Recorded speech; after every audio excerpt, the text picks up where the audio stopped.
এত পাষাণ হইবারে বন্ধু আগে যদি জানিতাম।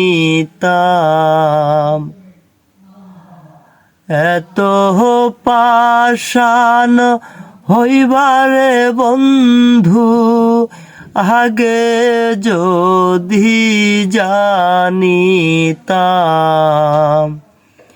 তবে কি আর তোমায় নিয়া ঘর বান্ধিতাম।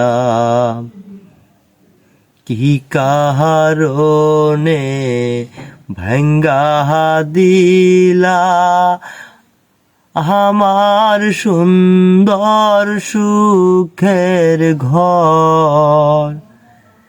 এত দিনে বুঝলাম বন্ধু নাই তোমার অন্তর।